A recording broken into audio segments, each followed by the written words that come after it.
የዛሬውን ስልጠና በጥሩ ሁኔታ የሚሰጠን የአብሮነት መስራችና የዚህ የስልጠና ዲፓርትመንት ኃላፊ የሆነው አቶ ናትናኤል ሰቦቃ እንጋብዝላችኋለሁ። ሞቅ ባለ ሞራል ወደዚህ መድረክ።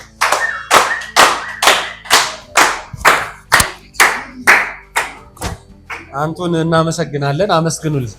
መልካም። ዛሬ የምናወራው ስለ ዲሲፕሊን በጣም ወሳኝ ስልጠና ነው። በእርግጠኝነት ከዚህ በኋላ እያንዳንዳችን ራሳችንን እንገመግማለን ብዬ አስባለሁ። ስነ ምግባር እንግዲህ በዚህ ስልጠና ውስጥ እነዚህ ነጥቦች እናያለን። የስልጠናው ይዘት አንደኛ ስነ ምግባር ማለት ምን ማለት ነው ወይም ዲሲፕሊን ምንድን ነው የሚል ስነ ስርዓት የመገንባት ሂደት፣ እንዴት ስነ ስርዓት ይገነባል፣ የሚገነባ ነገር ስለሆነ እንዴት ይገነባል የሚለውና መሰረታዊ ደግሞ የግል ስነ ስርዓት ሰልፍ ቤዚክ የሆኑ ሰልፍ ዲሲፕሊኖችን በዚህ ውስጥ እናያለን ማለት ነው። እንግዲህ ስነ ስርዓት ማለት ይኸውላችሁ ምን ማለት ነው? ፈለጋችሁትም አልፈለጋችሁትም የሆነ ነገር በማሳካት ውጤቱን ፈለጋችሁትም አልፈለጋችሁትም የምታገኙበት መንገድ። ለምሳሌ ቀላል ምሳሌ ልንገራችሁና እኔ ለምሳሌ እንትን ማውጣት አልፈልግም፣ ይቅርታ አድርጉልኝና እፈልጋለሁ ግን አሁን ጡንቻ ማውጣት አልፈልግም። ወርጭ አለኝ አይደል? አለኝ አንድ ፓክ ቢያንስ አለኝ፣ አንድ ፓክ አለኝ። ግን እኔ አሁን 6 ፓክ ማውጣት አልፈልግም፣ ጡንቻ ማውጣት አልፈልግም። ግን በየቀኑ ኤክሰርሳይዝ አይደለም። ለምን? ዲሲፕሊኑ የምን ስለሆነ። እሺ ማለት ኤክሰርሳይዝ ባልሰራስ ያው እንደዚህ ይሆናለሁ ማለት ነው። ስለዚህ ይሄ ምን ይፈልጋል? ዲሲፕሊን ይፈልጋል። ፈለኩትም አልፈለኩትም ውጤቱን ማለት ነው። አንድ ነገር ፈለኩትም አልፈለኩትም አንድ ነገር በመተግበር የማገኘው ነገር እሱ ዲሲፕሊን ይባላል ማለት ነው። እንግዲህ ስነ ስርዓት ማለት ምን ማለት ነው? የተወሰኑ ህጎችን ወይም የተቀመጡ ደረጃዎችን ማክበርን የሚያካትት ሲሆን ይኸው ቁጥጥር ባለው መንገድ የመመራት ወይም የመስራት ጥበብ እሱ ስነ ስርዓት ይባላል ማለት ነው። የሆነ ነገር ለማሳካታችን ማድረግ የምንፈልገው የሆነ ጠባይ ለመያዝ የሆነ ነገር ለማሳካት የሆነ ነገር ለመሆን ቁጥጥር ባለው መንገድ ብንፈልግም ባንፈልግም የምናደርገው ተግባር ቀጣይነት ያለው ተግባር ምን ይባላል? ስነ ስርዓት ይባላል ማለት ነው። ስለዚህ ይሄ ነው አርስቶትል ምን ይላል ስለ ስነ ስርዓት? ፍላጎትን በምክንያት የመፈተሽ ብቃት ይሄ ስነ ስርዓት ይባላል። ፍላጎትን በምክንያት ስነ ስርዓት ዝም ማለት አይደለም። የምትፈልጉት ውጤት ምንድነው? በጤናችሁ በህይወታችሁ የምትፈልጉት ሌላ። በገንዘብ ምን አይነት ውጤት ትፈልጋላችሁ? በምን አይነት በገንዘብ ምን አይነት የገንዘብ ህይወት፣ ምን አይነት ላይፍ ስታይል መኖር እንፈልጋለን? ምን አይነት ነው የምትፈልጉት? አንድ ሰው የተደላደለ ሲገለጽ ምን ማለት ነው? ለምሳሌ በወር ስንት ሜክ ማድረግ፣ ወራዊ ገቢን ስንት ማድረግ ትፈልጋለህ? ወራዊ ገቢን 1 ሚሊዮን ማድረግ። ወራዊውን ገቢውን ምን ማድረግ ይፈልጋል? ያረጉ ሰዎች አሉ የሉ? ግን ምን ይፈልጋል? ዲሲፕሊን ይፈልጋል። ስለዚህ ወራዊ ገቢውን በማንኛውም መንገድ ልተገብሩ ትችላላችሁ። በጤናችሁ፣ በቤተሰብ፣ በፍቅር ህይወት፣ በማህበራዊ ህይወት በማንኛውም መንገድ ግን ምን ማለት ነው? ፍላጎትን በምክንያት መፈተሽ። ስለዚህ የምትፈልጉት ምንድነው? ብለው የምትፈልጉት እንዳታሳኩ ያደረጋችሁ ማለት አሁን ዲሲፕሊን። ስለዚህ የምንፈልገውን ነገር እንዳናገኝ የሚያደርግን ብቸኛው ነገር ምንድነው? ሰዎች በማግኘትና ባለማግኘት በማንኛውም መንገድ ያለው ብቸኛው ድልድይ ምንድነው? ዲሲፕሊን። ስሜቶቻቸውን መቆጣጠር የማይችሉ ሰዎች ነገር ግን ጠንካራ ፍላጎት ያላቸው ከሆኑ በምክንያት እንዲወስኑ እና ስኬታማ እንዲሆኑ ስሜታቸውን በመቆጣጠር ስር ማዋል አለባቸው ማለት ነው። ስለዚህ ይኸውላችሁ ስሜታችሁ ምን መሰላችሁ? ብሉ ያገኛችሁ ተመገቡ ነው። ስለዚህ ስሜቶቻችንን መቆጣጠር አለ። ስነ ስርዓት እንዳንይዝ የሚያደርገን ምንድነው? ስሜቶቻችንን መከተላችን አይደል? ስሜቶቻችንን መከተል። ለምሳሌ በጣም ኃይለኛ ዝናብ እየዘነበ ከሆነ ምን አይነት ነው ለብሳችሁ የምትወጡት? ታውቃለህ። የዝናብ ደረብረብ አድርገናል። ነፋስ ካለ ብርድ ካለ ምን አይነት ነው ለብሰን የምንወጣው? ደረብረብ አድርገናል። ለምን? ግልጽ ነው፣ እናውቀዋለን። ስሜታችን አይ በቃ በጃፖን እንደምትባል ቺካ ውስጥ በቦዲ በቁምጣ ምናምን ውጣ ቢለን ስሜታችን እንወጣለን። ሩጫ ላይ ካልሆነን አንወጣም ማለት። አትሌት ሆነን ኤክሰርሳይዝ እየሰራን አትሌቶች ራሱ እንደውም የዛን የብርድ ሰሞን አይደለም ዚፕ ያለው ነገር ለብሰው ሙሉ ቱታ ለብሰው ነው የሚሮጡት። ስለዚህ ስሜታችሁ ምን ሊሆን ይችላል? ራቁትን ውጣም በቁምጣ ውጣም ሊሆን ይችላል። ነገር ግን በነጠላ ጫማ ውጣም ሊሆን ይችላል። በነጠላ ጫማ ግን ይወጣል እንደዛ እየዘነበ። ስለዚህ ምንድነው የሚሻለው? ስሜቶቻችንን በመግራት ብቻ። በነገራችን ላይ ዲሲፕሊን ልንሆን የምንችለው ብቸኛው ነገር ስሜቶቻችንን በመግራት። ስለዚህ ስነ ስርዓት ማለት መስራት የምትፈልጋቸውን ነገሮች በመስራት ማሳካት የምትፈልጋቸውን ነገሮች የማግኘት ምርጫ ነው ይላል ጆን ማክስዌል። ማጥናት ደስ ይላል። ተማሪዎች የላችሁ አላችሁ? ተማሪዎችም አላችሁ። ደስ አይልም ነበር ደስ አይልም ነበር አይደል? አሁን በተለይ በጣም የምንፈልገውን ነገር ስለምናውቅ ምናምን የምንፈልገው ነገር ላይ ስላለን የምንፈልገውን ነገር ስለሆነ መረዳት የተማርን ያለ ነው። እንግዲህ አንዳንዶቻችን እንደዛ ነው ብዬ አስባለሁ። ደስ ሊል ይችላል። ግን ምኑን እንፈልገዋለን? ውጤቱን እንፈልገዋለን። ጎበዝ ተማሪ መሆን እንፈልጋለን አይደል? መሸለም እንፈልጋለን አይደል? በቤተሰቦቻችን፣ በአስተማሪዎቻችን፣ በማህበረሰብ ዘንድ ተቀባይነት ማግኘት በትምህርታችን እንፈልጋለን። ጎበዝ መባል እንፈልግ፣ ውጤቱን እንፈልግ። ግን ማጥናት ደስ አይልም። ለምን? ደስ የሚለው ምንድን ነው? መጫወት ነው። ደስ የሚለው ምን ጥያቄ አለ እንዴ? ለልጅ ደስ የሚለው ምንድን ነው? ሂድ በቃ መዝለል፣ ጭቃውንም ማብቋት፣ ኳሱንም መራገጥ፣ መጫወት፣ ውጭ መዋል ነው። ልጆች ደስ ይላቸዋል ቤት ውስጥ መዋል። ለምሳሌ ማለት ጭቃ ሲሆን ህፃናትን እንኳን ልታዩ ትችላላችሁ። ጭቃ ሲሆን አሁን በዝናብ ሰዓት ምናምን ደስ ይላቸዋል ቤት ውስጥ መያዝ። እነሱ የሚፈልጉት ምንድን ነው? ውጭ እንዲመታቸው አሸንዳ ስር መግባት ምናምን። እኛ ግን ምን እንፈልጋለን? ውጤቱ ምንድን ነው? አሸንዳ ስር ገብተው ዝናብ ቢደበደቡ እዛ ቢንቦራጨቁ ብርድ አይደለም። ነገ ደግሞ ያስላሉ። ነገ ደግሞ እንጨነቃለን፣ አብረናቸው ይታመማሉ። ውጤቱን እኛ ስለምናውቀው ምን እንላቸዋለን? ተቀመጥ። ሊመታውላ ይችላል፣ ሊገረፉላ ይችላል። ለምን? ውጤቱ። ስለዚህ የማንፈልገውን ነገር ልናደርግ እንችላለን። ለምን ብለን? ለውጤቱ ብለን ማለት። ስለዚህ መስራት አድካሚ ነው፣ ግድም ውጤቱ አስደሳች። ስለዚህ በዚህ መንገድ ነው ማለት ለተወሰኑ ዓመታት ስነ ስርዓትን ከተገበርክ በኋላ አሁን ለመስራት የምትወዳቸውን ነገሮች መስራት፣ ማሳካት የምትፈልጋቸውን ነገር የማግኘት ምርጫ ይሆናል ማለት ነው። አሁን ወጥረን ከሰራን፣ አሁን ጠንክረን ከሰራን፣ አሁን በስነ ስርዓት ከኖርን ነገ ይጫወታለን፣ እንደርሳለን። ከቤተሰቦቻችን ጋር ብዙ ነገር አሳክተን አይደለም ዓለምን ልንዞር እንችላለን። አሁን ከቀለርንስ፣ አሁን ከሰነፍንስ ነገ ዋጋ እንከፍላለን። ልጆቻችንን ይዘን ቤተሰቦቻችንን ይዘን ዋጋ እንከፍላለን። ብታምኑም ባታምኑም የተሻለ ጊዜ ዛሬ ሄድን። አታውቁ ኑሮ እየቀነሰ የሚሄድ ይመስላችኋል? እንደዛ ነው የምታስቡ? አይታችኋል? እሺ በታሪካችሁ እየቀነሰ ሲሄድ እኮ ካየን አይተናል። ግን ታሪካችን ከባለፈው ዓመት ዘንድሮ ኑሮ ቀንሷል አልቀነሰም? የኢትዮጵያ በዓለም አሁን እኛስ ይቺ ሀገር ምናምን አይደለም። በየትኛውም ዓለም ላይ ኑሮ ካለፈው ዓመት ቀንሷል ጨምሯል። ሀገር ብታድግ ኑሮ አይቀንስም ወገን። አሁን እኛ የሚመስለን ምንድን ነው? ባህር ወደብ ቢኖረን ኑሮ የሚቀንስ ወገን አይቀንስም። እንደዛ እንታዘብ። ገቢያችንን ስለመጨመር ነው ማሰብ ያለብን። ገቢያችንን እንጨምር እንጂ ኑሮ ይቀንሳል ብላችሁ እንዳታስቡ። መሰረታዊ ነገሮች ሊሟሉልን ይችላሉ። ኑሮ ሊቀንስ አይችልም። የትም ዓለም ላይ የለማ እንዴ! የትም ዓለም ላይ እኮ የለም። ለምን ከወደብ ጋር እናገናኘዋለን? ወይ ለምን ከአባይ ግድብ ጋር እናገናኘዋለን? እንደዛ አይሆንም። አባይ ግድብ ሲያልቅ ከዛስ መብራት ያላገኙ ወገኖቻችን መብራት ያገኛሉ። እሺ መብራት ተትረፈረፈ ሸጥን፣ ከዛስ የሚቀንስ ነገር የለም። ስለዚህ እንደዛ ኤክስፔክት አታድርጉ። እስከዛሬ አልነበረም፣ በህይወታችን በእኛ ሀገር ላይ አልነበረም።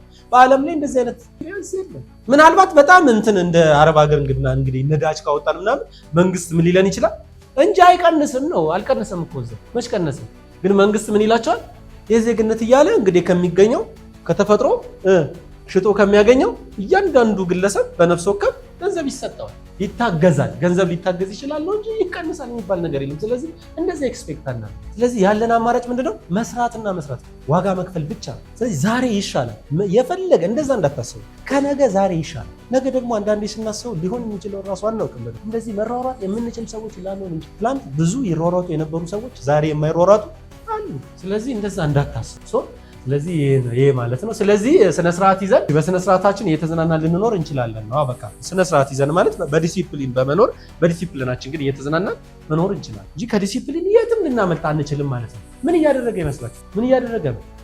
ወርቅ እያወጣ ነው አይደል? ደስ ይላል። ግን ጭቃ መንኳት ደስ ይላል። ስነ ስርዓቱ ግን የወርቅ ማውጣት፣ ጭቃ መንኳት፣ ውጤቱ ግን ደስ ይላል። ውጤቱን እንፈልጋለን። እኛ የምንፈልገው ምንድን ነው? ውጤቱን እንፈልጋለን። ወርቁን እኮ እንፈልግ፣ ጭቃውን ግን ማብቃት ግን አንፈልግም። ውጤቱን እንፈልጋለን፣ ግን ምን ማድረግ አንፈልግም? ጭቃውን ማብቃት። ሁሉም ቢዝነስ፣ ሁሉም መንገድ የራሱ ጭቃ ማብቃት ማንም አይወድም። ማንም ሰው ጭቃ ማብቃት አይወድም፣ ግን ምኑን ይፈልጋል? ስለዚህ ወርቁን ለማግኘት ምንድነው የሚሻለው? ጭቃውን ማብቃት። ስለዚህ የኛ ነው ማለት ነው። ይሄ ስነ ስርዓት ይባላል። ካኒማችን አትሌቶች የሚከፍሉት ዋጋ አስባችሁታል? አትሌቶች ምን አይነት ዋጋ እንደሚከፍሉ? ክረምት ነው ምናምን፣ እኛ ምንድነው የምናደርገው? ስራ የሌለን ቀን አሁን እሑድ ሆኖ ቢዘን እንኳንም ዘነበ፣ ለዛ ነው እኮ የምንለው አይደል? እንኳንም ዘነበ እንደውም እስከ 5 እስከ 6 ሰዓት ተኛለሁ፣ ግርብርብ እናደርጋለን አይደል? እንደውም በቆሎ ራሱ መጥቶ እኛም ቢጠብሰን ራሱ ደስ ይለናል። ልንጠብሰው እኮ አይደለም መጥቶ ቢጠብሰን ደስ ይለናል። እሳት ራሱ ከስር ቢደረግልን አልጋስ በደንብ ማለት ደስ ነው የሚለው። ብዙ ሰው ቢሮ ገብቶ በነገራችን ላይ ከስራ የሚወጣበትን ሰዓት ነው ልክ 10 ሰዓት ሲሆን በቃ ይዘጋጋሉ። ጨረስን እኮ ባንጨርስ ይኸው አለቀ። በዛ ሰዓትና 11 ሰዓት ሲደርስ ሰው ደስ ይለዋል። ደስ ነው የሚለው። ይኸው ልወጣ ስለሆነ እንጂ የት ነው የሚወጣው? አዘኝ ነው ዘዴ የት ነው የሚሄደው? የትም። በነገራችን ላይ እዚህ ቁጭ ብሎ መሰልጠን ደስ ይላል አይደል? ደስ የሚለው ምንድን ነው የምረገው ማለት ብንሄዳውን ሻይ ቡና ብንል ከጓደኞቻችን ብንገር ደስ አይልም? ከጓደኞቻችን ጋር ብንጫወት የሆነ ወክ እያደረግን ብንሆን እዛ ቁጭ ብለን የሆነ ነገር እያየን ቢሆን ደስ አይልም? ደስ የሚሉ ብዙ ነገሮች አሉ። እሺ ቲክቶክ እንዲህ እያደረግን ቢሆን ደስ አይልም? ደስ ይላል። ፊልም እያየን ቢሆን ቤታችን ቁጭ ብለን ደስ አይልም? ቁጭ ብለን ተዘርግተን ፊልም እያየን ደስ ግን ያ ግን ውጤት አይሰጥም። ስለዚህ አንደኛው ጭቃ ማፋት ነው ይሄ ራሱ ማለት ሶ ስለ ስነ ስርዓት በአይምሯችን ውስጥ ያሉ አሉታዊ እሳቤዎች ከፍተኛ ችግር እየፈጠሩብን ይገኛሉ። እነዚህ ነገሮች እስኪ ለምሳሌ ምን ናቸው? አሉታዊ አይ ሰው በስነ ምግባር አይቀየርም፣ አንተ ወጥረህ ስለሰራ አይደለም አንልም አይደል? እድል ነው እንጂ አንልም። የ40 ቀን እድል ነው የሚል ትምህርት የለም በነገራችን ላይ ታውቃላችሁ አይደል? የሃይማኖት መምህራኖችን መጠየቅ ትችላላችሁ። 40 ቀን እድል ነው ምናምን የሚባል የለም። የ40 ቀን እድል ማለት ሰው ሆኜ የተፈጠርኩበት ዕለት ነው።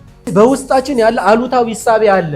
ዲሲፕሊን እንዳለ ባክ በለፋ አይደለም፣ ምን በሮጠ በተሽቀዳደመ አይደለም። እሱ ያለው የትም አይሄድም። አረ እሱ ያለው የትም አይሄድም።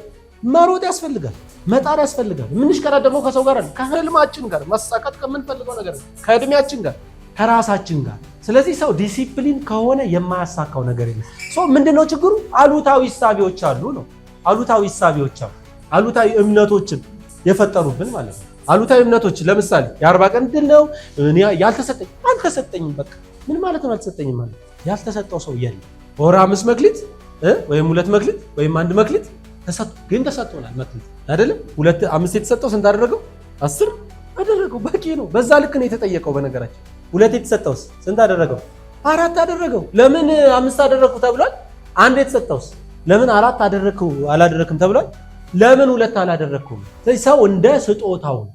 ያ ማለት መክሊት እኩል ተሰጥቶናል ማለት ነው። እኩል ቻንስ እኩል ነገር ተሰጥቶናል። ግን ስጦታችን ይለያያል። አንዳንዱ የማስተማር የመናገር ሊሆን ይችላል። የሀገር መሪ አለ፣ ለብዙ ሰዎች ኃላፊነት የተሰጠው እኛም ተሰጥቶናል በድርሻችን። ምንድን ነው የተሰጠን? ለዛ ግን ኮሚትድ መሆን አለብን። ስነ ስርዓት መገንባት አለብን። ዲሲፕሊን መሆን አለብን። እኩል ነው ማለት ለሀገር ከተሰጠው ጋር እኔ ለቤተሰብ ከተሰጠኝ እኩል ነው።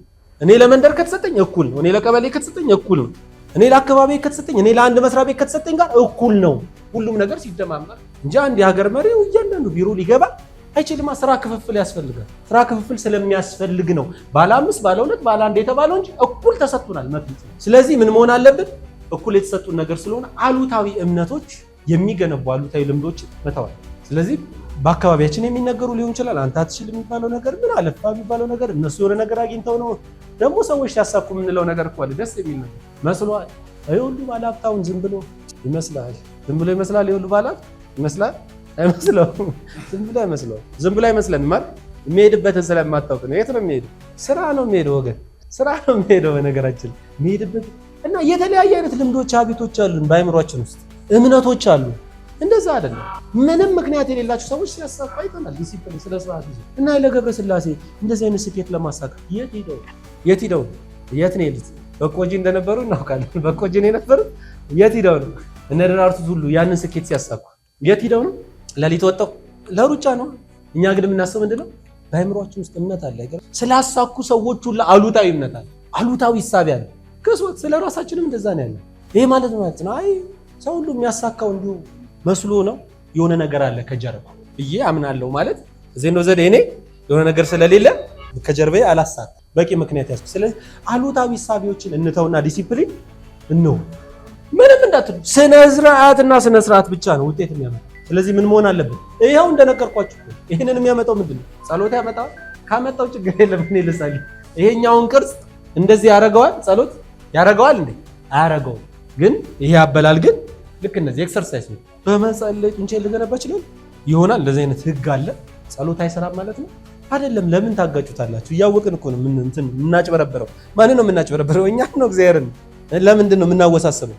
የለም በህግ ነው የሚሰራው። ዓለም በህግ ነው የሚሰራው። በህግ ውስጥ እንድንመላለስ ፈጥሮናል አይደለም? እዚያ ከዚህ በላይ ምን ያለ ስነ ስርዓትነት እንካየው። ጤናማ መሆን ትፈልጋለህ? እንደዚህ አይነት ስርዓት ይሰጣል። ሀብታም መሆን ትፈልጋለህ? እንደዚህ አይነት ስነ ስርዓት ይሰጣል። በጣም መልካም የሆነ ማህበራዊ ትፈልጋለህ? እንደዚህ አይነት ስነ ስርዓት። ለሁሉም ሰው እንትን እንደፈለግን እየተናገርን ሆዴ እኮ እኔ ባዶ ስለሆነ ነው እያለ ሰው ላይ እየዘፈን ማህበራዊ መልካም ማህበራዊ ሊኖረን ይችላል። ሰዎች ሲያዝኑ፣ ሰዎች ሲደሰቱ ከሰዎች ጋር አብረን የሆነ ነገር ቢያንስ ሳናዝን፣ ሳንደሰት፣ ሳንስተዛዝን ሶሻል ላይፍ ጥሩ ሶሻል ላይፍ ሊኖረን ይችላል። ዲሲፕሊን አለው ሁሉም። ሀብታም መሆን ትፈልጋለህ? ጎበዝ ተማሪ መሆን ትፈልጋለህ? መንፈሳዊ መሆን ትፈልጋላችሁ? በመንፈሳዊ ምሳሌ የምታደርጓቸው ሰዎች አሉ ብዙ ሰዓት አሉ። ሐዋርያት አሉ አይደል?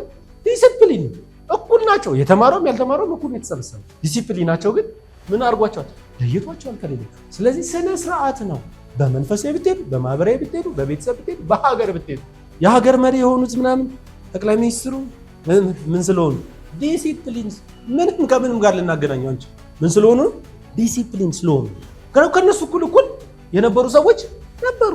ስነ ስርዓት ይፈልጋል እያንዳንዱ ነገርና በህይወታችን ስነ ስርዓት ላለመያዝ ባካችሁ አሉታዊ ሀሳቦቻችን፣ አሉታዊ እውቀቶቻችን፣ እምነቶቻችን ልናስወግድ ይገባል ማለት ነው። ስለዚህ ስነ ስርዓት ወደ መገንባት ሂደት ይላል። ሰው እንዴት ነው ስነ ስርዓት የሚገነባው? ስነ ስርዓት አሉታዊ ነው። በነገራችን ላይ እንትን እኮ ስርዓት አልበኝነትም የተገነባ ነው። ስርዓት አልበኝነት ሲባል ያ ውጭ የምናውቀውን ታውት ሳው ዲሲፕሊን አለመሆን ማለት ነው። ስርዓት አልበኝነት ለምንፈልገው ነገር ኮሚትድ አለመሆን ማለት ነው። ስራችን የሚፈልገውን ነገር ለስራችን አለመስጠት ማለት ነው። ስለዚህ ምን ይፈልጋል?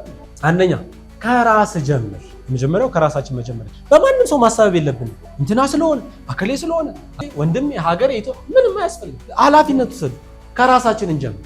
በውስጣችን ያልተመላለሰ በውጭ ሊመላለስ አይችልም። ስለዚህ ምኞቶች ስንሆን ሞኞች ስንሆን ዓለምን ለመጨበጥ እንፈልጋለን። ጠበኞች ስንሆን ግን ራሳችን ለመቆጣጠር እንፈልጋለን። ስለዚህ የመጀመሪያው ኢሞሽናል ኢንተለጀንስ ስነ ስርዓት ያለው ሰው ማለት እኛ በገንዘብ ላይ ምንድነው የሚገጥመን? ሲከፋን ወዴት ነው የምንሄደው? ሲከፋን ወደ ኪሳችን። ለምን? ለመዝናናት፣ ለማውጣት። ደስ ሲለንስ እናጥፋው ወደ ኪሳችን። ስለዚህ የገንዘብ አያያዝ ችግር አለብን። ምንድነው ችግሩ? ስለዚህ ምኞት አያስፈልግም ማለት ነው። ጥበበኛ ነው መሆን ያለው። ራስን መቆጣጠር፣ ራስን መግዛት ነው ማለት ነው። ገንዘባችን ራሱ ከኪሳችን ሊወጣ ይችላል። ስለዚህ ማን ያወጣው? ስነ ስርዓታችን። እዚህ ገንዘብ ስነ ስርዓት ይፈልጋል። ስነ ስርዓት ከሌለ ገንዘባችንን መቆጣጠር አንችልም። ስለዚህ ህልማችን፣ ግባችን፣ እቅዳችን፣ ዓላማችን እንዳናሳካ እንቅፋት የሆነብን ዲሲፕሊናችን ነው። ይህንን እንመን። ስለዚህ ከራሳችን እንጀምር። ምን እናድርግ? ለራሳችን ዲሲፕሊን ነው። ይህን ነገር ማሳካት ፈልጋለሁ። ምን ማድረግ አለብኝ? ሁለተኛው በጊዜ መጀመር አለብን። ከራስ መጀመር አለብን። ሁለተኛው ምን ማድረግ አለብን? በጊዜ መጀመር መቻል አለብን። የጊዜ አጠቃቀማችን ማሻሻል አለብን። ይታወቃል። ቅድም ወንድማችን እያለው ነበር። የጊዜ አጠቃቀማችን ያስቃል አይደል? ማታ ቤት ገብተን የምናደርገውን እናውቀዋለን አይደል? ስራ ቦታ መተን የምናደርገውን እናውቀዋለን አይደል? ታክሲ ውስጥ ሆነን እንኳን የምናደርገውን እናውቀዋለን። ከጎናችን በጣም ብዙ ሰዎች አሉ፣ እድል ልንሰጣቸው የምንችላቸው። መንገድ ላይ ስንሄድ በጣም ብዙ ሰዎች አሉ፣ እድል ልንሰጣቸው የምንችላቸው። የተሻለ ገንዘብ ሜክ አብረናቸው ልናደርግ የምንችላቸው ብዙ ሰዎች አሉ። ነገር ግን ልክ እንደዚህ ሰውዬ ማለት ነው ማድረግ ፈልጋለሁ አይደል? ግን ደግሞ አሁን አልችልም እንደሚለው። ስለዚህ ብዙ ጊዜ ችግራችን ምንድነው? ቶሎ ያላደረግነው ነገር አይደለም? ቶሎ ያላደረግነው ነገር ነው። በሰዓቱ ያልሰራነው ነገር ነው የተጠራቀመ እንጂ ምንም ጊዜ ያጣ ሰው የለም። ስለዚህ በጊዜ እንጀምር። አሁን በቂ ነው። ተነስተን በኋላ ለማድረግ በቂ ነው። ሶስተኛው ትጉ ሰራተኛ መሆን ይገባል። ብዙዎቻችን መስራት አንወድም፣ መብላት እንፈልጋለን። ኖ ፍሪ ላንች ይላሉ በእንግሊዞች ዘንድ የሚታወቅ አባባል። በነፃ ምሳ አለ። የት ነው ገብታችሁ የምትበሉት? ድሮ በእርግጥ እንደዛ ነበረ ተብሏል። ጣይቱ የመጀመሪያ ሆቴል ጣይቱ ነው አይደል? ጣይቱ ሲከፈት አሉ ሰው አለምድ ብሎ የኢትዮጵያ ሕዝብ የሚታወቁት ነው። እንጀራ ራሱ አሁን የድሮ እንጀራ ደብቀን አልነበር እንዴ? በእኛ ጊዜ እንደዛ ነበር እንጀራ ስንገዛ። ያውም በጣም ጥንቁቅ ናቸው ቤተሰቦቻችን። ቤት ውስጥ እንዲጎል አይፈልግም። ግን በሆነ ምክንያት ካልደረሰ እንጀራ ደብቀን የሆነ ነገር ተደጉ። ነውር ነው። እንዴት እንጀራ ከውጭ ይገዛል? ከየት ወዴት እንደወረድን ኢማጂን። አሁንስ እንዲያርገና የምንሄደው እንዲያርገና አይደል የምንሄደው? እንጀራ ገዛኩ እንጀራ እያልን የምንሄደው ከየት ወዴት እንደወረድን። ዲሲፕሊን እኮ ነው በነገራችን። እና ምንድነው ሊሰራ የማይወድ አይብላ ይላል አይደል? ምን ማለት ነው? በነፃ ምሳ ምን በላበት ቤት የለም። እንዳልኳችሁ በፊት ጣይቱ ሆቴል ግን ሲከፈት ነበራሉ ሰው የኢትዮጵያ ሕዝብ አይበላም። የኢትዮጵያ ሕዝብ ስለማይበላ ከቤት ውጭ ነውር ነው፣ አይበላም እኮ ቡና ራሱ ቀስ የተባለ። አሁን ግን እንደምታዩት ነው አይደል? በፊት አይልም ሰው በፍጹም። ቤት ውስጥ እጣን ቢሸተው ይሻላል እንጂ ስንቁ እንደው ባይጠጣው ራሱ ቡና ቢቆላለት ይሻላል። ውጭ ነውር። ስለዚህ ውጭ የመብላት ልምድ ስላልነበረን ሀገራችን ውስጥ ጣይቱ ሆቴል እንደተከፈተ በቃ ንግስቲቱም እንትን ብለው ስለነበረ በቃ ሰው በነፃ ይብላ ተብሎ ሰው እየሄደ እሱን በግድ አንዳንድ ትንሽ ዘመናዊ ናቸው የሚባሉ ሰዎች በግድ እየሄዱ ጣይቱ ሆቴል ይበላሉ በነፃ። ከዛ እየበሉ እየለመዱ ሲመጡ ቀስ የተባለ ክፍያ ተጀመረ ማለት ነው። ዘንድሮ አለ እንደዛ ጣይቱ ይምጡ ጣይቱ ብጡ ይምጡልን የለም፣ ሊመጡ አይችሉም። የለም እንደዛ አይነት ነገር የለም። ቢመጡም ራሱ እንደዛ አያደርጉም።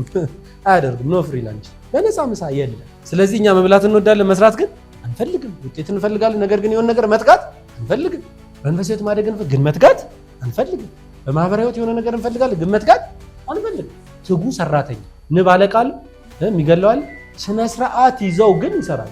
ተገርማችሁ በጣም የሚገርም ስነ ስርዓት አላቸው። አለቃ የላቸውም፣ ይቆጣቸው የለም፣ የሚያባራቸው የለም፣ ግን ስርዓት አላቸው። የራሳቸው የገነቡት ስርዓት አላቸው። ትጉ ሰራተኛ፣ ሁሉም የየራሱ ስራ አለ። ንግስቲቱ የምትሰራው አለ አይደል? አብራው የሚሰራው አለ አይደል? እያንዳንዱ እንደውም በጣም ቪዲዮ ገብታችሁ ብታዩ ራሱ በጣም ነው የሚደንቃችሁ። እንደ ንብ ትጉ ሰራተኛ የለም። የሚሰሩት ስራ፣ ቅንጅታቸው፣ ተከፋፈሉት፣ ኃላፊነታቸው እየሄደ የሚቀስም አለ፣ መቅሰም ነው ስራ። ስለዚህ እያንዳንዱን ነገር በትጋት ነው የሚሰሩት። ስለዚህ እኛ ቢያንስ ከንብ እንሻላለን ብዬ አስባለሁ። አንሻል? ስለዚህ ትጉ ሰራተኛ መሆን አለ እና ምን ይላል መጽሐፍ? የማይሰራ ሰው አይብላ። ሌላው ምንድነው? ቀጣይነት ያስፈልጋል ማለት ዲሲፕሊኑ ሊድ የሚያደርገው ምንድነው? ሀቢት ነው። ስለዚህ ዲሲፕሊንን ስነ ስርዓትን ምን የሚያደርገው የሚመራው ምንድነው? ልምድ ነው ማለት ነው። ልምድስ ጽናትን ማለት ነው። ጽናት እድገትን ማለት ነው። ስለዚህ የየቀኑ ዲሲፕሊን ምን ውስጥ ይከተናል? የተሻለ ሀቢት ውስጥ ልምምድ ውስጥ ማለት ነው። ልምምድ ውስጥ የየቀኑ ምን ዲሲፕሊን ስነ ስርዓት። ለምሳሌ ጠዋት 10 ሰዓት የመነሳት ዲሲፕሊን ካለ ምን ይሆናል? እሱ ሀቢት ልምድ ይሆናል ማለት ነው። ልምድ ነው የሚሆነው። ስለዚህ ይሄ ልምዳችንስ በቀጣይነት ከሄደ እድገት ይሆናል ማለት ነው። ለሊት 10 ሰዓት ተነስተን ምን ልናደርግ እንችላለን? ለምሳሌ ጀምር ምን ልናደርግ እንችላለን? ጸሎት ልናደርግ እንችላለን። ሌላ ምን እናደርጋለን? ቢያንስ ጸሎት እናደርጋለን። ሌላስ? ልናነብ እንችላለን። ሌላስ? ቀናችንን እቅድ ልናደርግ፣ ቁጭ ብለን ከራሳችን ጋር ልናወራ እንችላለን። ስለዚህ ይሄ በጣም ወሳኝ ነገር። ስለዚህ በቀጣይነት ሀቢታችን እድገታችንን ያመጣዋል። ግን የሚጀምረው ከምንድን ነው? ከዲሲፕሊን ነው ማለት ነው። ቀጣይነት የሚያስፈልገው ለምንድን ነው? ለዚህ ቀጣይነት ይፈልጋል። አንድ ነገር በአንድ እኛ የተወሰኑ የሆነች ነገር ልክፍና ከዛ እንተዋለን። እንደዛ አይደለም። በቀጣይነት ማድረግ ነው። እስከ መቼ? እስኪሳካ የምንፈልገውን ነገር እስክናገኝ። ስነ ስርዓት ማለት ያ በቀጣይነት ማድረግ ነው። ሌላው ምንድን ነው? ታማኝነት። ታማኝ ማለት ሰው ማንን ነው የምንሸውደው ነው? ራሳችንን ነው ወይስ ሌሎች? ስለዚህ ታማኝ መሆን ያስፈልጋል። ለምን? አንደኛ ለወጣነው እቅድ፣ ሁለተኛ ለራሳችን፣ ሶስተኛ ነገር ለምንፈልገው ውጤት ታማኝ መሆን ያስፈልጋል በነገራችን። ስለዚህ ግብ አስቀምጣችኋላ፣ ታማኝ ሁኑለት። አይረሳም። ቆየምና አይባል፣ በዚህ ዓመት አልተሳካም ምናምን አይባል። ማሳካት አለባችሁ። ምንድነው ልታሳኩት የምትፈልጉት ግብ ይወጣል? ምንድነው ምንድነው ልታሳኩት የምትፈልጉት? ታማኝ መሆን ያስፈልጋል ለግባችን። ለቤተሰቦቻችን ምንድነው የገባነው ቃል? ለምንወዳጅ ሰዎች ምንድነው የገባነው ቃል? ለፈጣሪ ምንድነው የገባነው ቃል? ታማኝ መሆን ያስፈልጋል። ረዘም አይባልም፣ ነውር ነው። የሚፈልገው ምንድነው? ዲሲፕሊን ነው፣ ስነ ስርዓት ነው የሚፈልገው። ስለዚህ ስነ ስርዓት ከያዝን አለማሳካት አይቻልም ማለት ነው እንጂ ከንፈሩ እንትን አለ ምናምን ትርፍ ነው እንግዶች መጡብኝ ነውር ነው። እንደዛ አይባል። ለግብ ለህልም ማሳካት ለምንፈልገው ቃል ለገባንለት ነው አይባል። መስራት ነው መስራት ማለት ነው። ስድስተኛው ምንድነው? ኃላፊነት። ለምንድነው የምትሸሹት? ኃላፊነት ለምንድነው የምትሸሹት? ስነ ስርዓት ውስጥ ላለመግባት እኮ ነው አይደል? ዲሲፕሊን ውስጥ ላለመግባት ምን እንላለን? ኃላፊነት እስከ መሸሽ ድረስ እንደርሳለን። ለምን ትሸሻላችሁ? ኃላፊነት አይሸሽ። ለመስራት የምትችሉት ነገር ከሆነ የእናንተ ኃላፊነት ምንድነው? ለመስራት የምትችሉት ለምሳሌ መጋበዝ ትችላላችሁ፣ ገለጻ መስጠት ትችላላችሁ፣ ልትማሩ ትችላላችሁ አይደለም? አንዳንድ ሰው 30,000 1,000 31,000 ምናምን አንዳንድ እንኳን አስተዋጽኦ ቢያደርግ 2 ሰው አስተዋጽኦ ቢያደርግ መስራት ለምንችለው ነገር ኃላፊነት ምንድነው የታያችሁ? በመንፈሳዊ ምንድነው የታያችሁ? በመንፈሳዊ የታያችሁ ክፍተት አለ? ለምሳሌ በሃይማኖት ቦታችሁ ላይ ምናምን የእናንተ ኃላፊነት ነው፣ አግዟቸው። የኛ ነው። ቤተሰብ ውስጥ ያየነው ክፍተት አለ፣ የኛ ኃላፊነት። ያያችሁት ክፍተት ካለ የእናንተ ኃላፊነት ምን ነው ማድረግ ነው? ዋሬቨር በጸሎት ማገዝም እኮ ሊሆን ይችላል በነገር አይደለም? የምትችሉት አስተዋጽኦ ሊሆን ይችላል። ሁሉም አስተዋጽኦ ግን የኛ ኃላፊነት ነው። ለምንድነው ስነ ስርዓት ላለመውሰድ እንደዚህ ምናምን ዲሲፕሊን ውስጥ ላለመግባት ለምን እንሸሻለን? በማህበራዊ ቦታ በሰፈራችን ውስጥ ያየነው ችግር አለ፣ ያየነው ክፍተት አለ፣ ያየነው እንከን አለ። የማን ነው ኃላፊነት? የኛ ነው። ሰው ምንድነው ማድረግ የሚጠበቅብን? ኃላፊነት መውሰድ እኮ ነው። ሌላ ነገር አይደለም። ኃላፊነት ስለመውሰድ ነው እያወራን። ስነ ስርዓት ውስጥ ገብተን በቃ ይችን ኃላፊነት ወስዳለሁ፣ ይችን እኔ እንደምንም ብዬ አደርጋለሁ። ሌላውንስ ሌላም መጨረሻ እሱ አብረን ሆነን እናሳካዋለን ማለት። ስለዚህ ማድረግ የምትችሉት ነገር አትሽሹ። የሆነ ነገር ከታየ በነገራችን ላይ የሚባልበት የሆነ ችግር ከታየ መፍትሄው እናንተ ናችሁ። ታዲያ ለምን ለእናንተ ታየታል? ችግሩ ለእናንተ አይደል የታየው? እዚህ ቤት ውስጥ ምን ያያችሁ? ገለጻ መስጠት ላይ ነው? ከስተመር ሃንድሊንግ ላይ ነው? ስልጠና ላይ ነው? ምንድን ነው? ቤቱ ባዶ ሆነ። የማን ኃላፊነት ነው? የኛ ኃላፊነት። ስለዚህ ኃላፊነትን መሸሽ ተገቢ ያለ ስነ ስርዓት ውስጥ እንድንገባ ከሚያደርገን አንደኛው የስነ ስርዓት ሂደት ምንድነው? አምስተኛው ኃላፊነትን መሸከም ወይም መረከብ መቀበል ማለት ነው። መረከብ ማለት ኃላፊነት ስትወስዱ በህይወታችሁ ውስጥ የማትጠብቁት አይነት ነገር ነው የሚፈጸም። ከኔ ጋር ናቸው። የማትጠብቁት አይነት እንደ ሙሴ ማለት ነው። ሙሴ እምቢ ብሎ ነበር አይደል? ሂድ ተብሎ አይደል? ፈርቶ ነበር እኮ በነገራችን ላይ። አይ እኔ አልችልም፣ እንደውም ኮልታፋ ነኝ፣ አይሆንልኝም ምናምን። ሂድ እኔ ካንተ ጋር አለ። ሂድ አዘይነው ዘዴ ምንድነው የሆነው? በእጁ ምንድነው የሆነው ነው? ተአምር ነው የተሰራው። ባህር ነው የተሰነጠቀው አይደል? ለሁለት አይደል የተከፈለው? አለት ድንጋይ ተሰንጥቆ ነው ውሃ ያወጣው። በእጁ ተአምር ነው የተደረገው። የምታዩት ነው። ያን ሁሉ ህዝብ ነው ነፃ ያወጣው። ምን ስላለ? ኃላፊነት ስለተቀበለ። ኃላፊነት ከተቀበለ በኋላ ዲሲፕሊን ሆኗል አሉን ሆኗል። ስነ ስርዓት ውስጥ ገብቷል። እዚህም እንደዘዴ ግን የበረከት ሰው ለብዙዎች የሚተርፍ ሆኗል። ህዝብን ማሻገር ችሯል። ስለዚህ ኃላፊነት መውሰድ በጣም የኛ በጣም መሰረታዊ ነገር። በእያንዳንዱ ህይወት ክፍላችን ምንችለው አልችለው ትምህርት ያስፈልግና የሆነ ነገር ነው። ስለዚህ ያንን ማድረግ ያስፈልጋል ማለት ነው። ሰባተኛው ምንድነው? ቀና አመለካከት። the sky is not limit የሚባል አባባል አለ። ምን ማለት ነው? ገደቡ ምንድነው?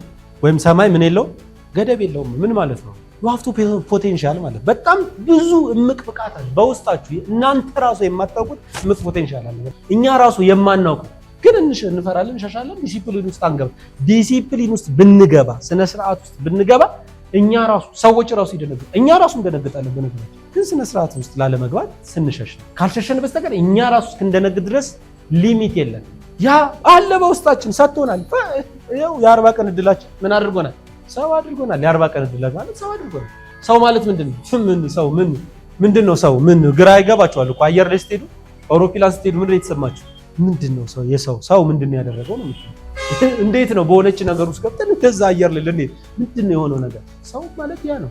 ሰው እምቅ ብቃት አለው። እንኳን አይደለም ኑሯችንን ለማሸነፍ ለቤተሰቦቻችን ትንንሽ ነገሮችን ለማድረግ አይደለም ካሁን በፊት ያልነበረ ያልተፈጠረ ነገር ለማድረግ አቅም አለ።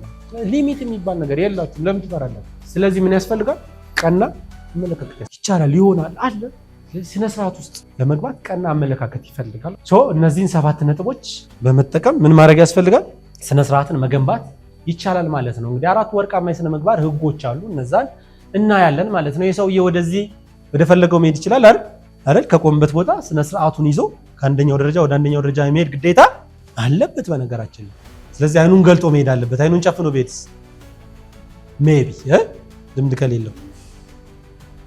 ስለዚህ አይናችንን ገልጠን ልንሰራ የምንገባው ከኛ ስነ ስርዓት ይፈልጋል ማለት ነው። ስለዚህ ልክ እንደዚህ ነው ህይወት፣ እንደዚህ ነው ተጠንቀን። ግብ እንደዚህ ነው የሚሳካው በነገራችን። ተጠንቀን መንገዱን እያወቅን ምንሰራውን እያወቅን እንፈልገውን ለይተን እንተገብረውን አቅደን መርጠን ለይተን እንደዚህ እንደፈለግን እንደዚህ ሊሳካ ይችላል እንደዛ ይችላል። ህይወት እንደዛ አይደለም። ሁሉም ሰዎች ዋጋ ከፍለው ነው ያገኙትን ነገር። የተሳካላቸው ሰዎችና ዋጋ የከፈሉ ሰዎች ናቸው በህይወታቸው ስነ ስርዓት የያዙ ሰዎች ናቸው። ስነ ስርዓታችንን ሳንይዝ ሊሆን አይችልም። ጠዋት ሳንነሳ የሆነ ነገር ሳናደርግ እንደዛ ሊሆን አይችልም።